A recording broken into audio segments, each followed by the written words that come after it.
আসসালামু আলাইকুম। নির্বাচন যত ঘনিয়ে আসবে শোডাউনের খেলা চলবে। জনাব তারেক রহমানের বাংলাদেশে প্রত্যাবর্তন উপলক্ষে বিএনপি চেষ্টা করেছে তারা সর্বোচ্চ পরিমাণ লোক সমাগম করার জন্য ৩০০ ফিট এলাকায়। আর এটাতে বিএনপির যেই বর্তমান রাজনৈতিক শক্তি সেটা একটা বহিঃপ্রকাশ করেছে ইন্টারন্যাশনাল মিডিয়ায়।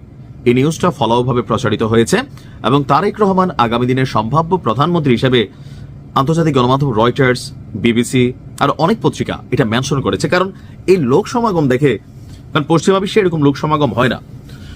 এখন এই লোক সমাগমের পরে এবার আরো একটা মহা সমাবেশ দেখতে যাচ্ছেন আপনারা আগামী ৩রা জানুয়ারি। আর এই সমাবেশ ঘটাবে কারা? জামাত ইসলাম। বরাবরই জামাত ইসলামের রাজনীতি সম্পর্কে এতটুকু তো বুঝতে পারি বা সেই ছাত্র জীবন থেকে দেখে আসছি, জামাত ইসলামের চেইন অফ কমান্ড এবং পলিটিক্যাল যে মুভমেন্ট সেটা টোটালি ডিফারেন্ট। সুশৃঙ্খলভাবে তারা মুভমেন্ট করে, এমনকি যে কোনো কাজে আপনি দেখবেন আজারি হুজুরের যে প্রথম মাহফিলগুলো হয়তো তিনি জামাত করেন, এটা আমরা কম বেশি এখন সবাই জানি। যখন তাকে প্রমোশন করা হয়েছে বা প্রমোট করা হয়েছে, সারা বাংলাদেশ থেকে জামাতের নেতাকর্মীরা তার মাহফিলে যাইতো। আর বাঙালি যেইখানে বেশি জটলা দেখে সেইখানে ভিড় করে। আর আজারি হুজুর তো নিজেও একটা মাস্টারপিস, বাকিটা তার গুণাবলীতে তিনি অর্জন করে নিয়েছেন। বিএনপির গতকালকের এই প্রোগ্রাম দেখার পর যখন এই নিউজটা আমি দেখলাম যে আগামী ৩রা জানুয়ারি জামাত তাদের ঐতিহাসিক মহা সমাবেশ করার ঘোষণা করেছেন, সেখানে জামাতের নেতাকর্মীরা বলছিল যে বিএনপির প্রোগ্রামের তলায় ৩ গুণ মানুষ তারা উপস্থিত হবেন, এমনকি বাংলাদেশ দেখবে যে জামাতের আসলে শক্তি কত। তো আমার কাছে মনে হয় না যে অস্বাভাবিক কিছু।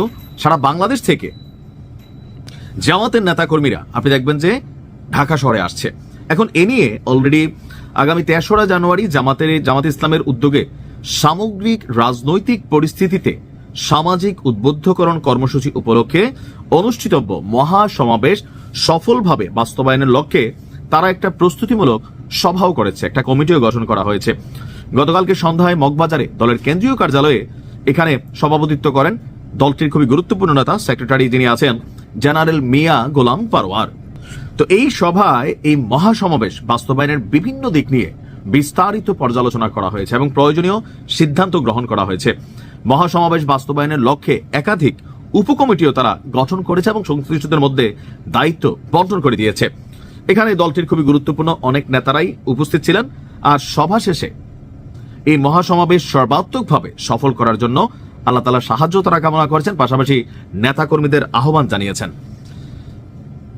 আমার কাছে মনে হয় আর কি যে এই প্রোগ্রামটাতে জনাব তারেক রহমানের প্রোগ্রামের চেয়ে বেশি মানুষ বা বেশি লোক সমাগম করার একটা পরিকল্পনা জামাতের রয়েছে।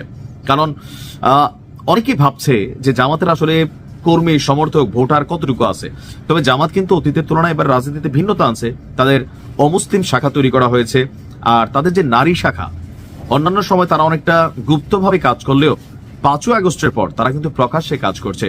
আর আমার ধারণা এখানে নারী শাখাদেরকে আনবে না, বা এখানে তাদের যারা ছাত্র শিবির বা অন্যান্য যে সংগঠনগুলো আছে তাদের একটা বড় ধরনের সমাবেশ ঘটাবে। কারণ বিএনপির এই গণজমায়েত বা ধরেন তারেক রহমানের প্রত্যাবর্তন উপলক্ষে এই জমায়েত রাজনৈতিকভাবে একটা ইফেক্ট কিন্তু ফেলেছে দেশে এবং বিদেশে। থাকে না পাবলিকের মন মস্তিষ্কে যে না দেখো বিএনপির এখনো কতটা সুগঠিত এবং তাদের কি পরিমাণ নেতা কর্মী। আর যেহেতু তারেক রহমান ১৭ বছর পরে আসছেন, বিষয়টা ভিন্ন ছিল। তবে জামাতের যিনি আমির তিনি প্রতিদিনই গুরগার করেন, তারপরেও দেখবেন যে আমার ধারণা আর কি ভিন্ন হতে পারে, যেহেতু তারা মহাসমাবেশ এমনকি একটা লম্বা চূড়ার সময় নিয়ে তারা এই আয়োজন করতে যাচ্ছেন। এখন এই প্রোগ্রামটা আসলে কোথায় হবে ৩রা জানুয়ারি জানি, বাট এত বড় মহাসমাবেশ কোথায় করবেন এই সম্পর্কে আমি আসলে কোনো তথ্য পাইনি। হয়তো ২-১ দিনের ভিতর পাবো, তখন আপনাদেরকে জানিয়ে দেব। দেখা যাক কি হয়। ভালো থাকুন। আসসালামু আলাইকুম।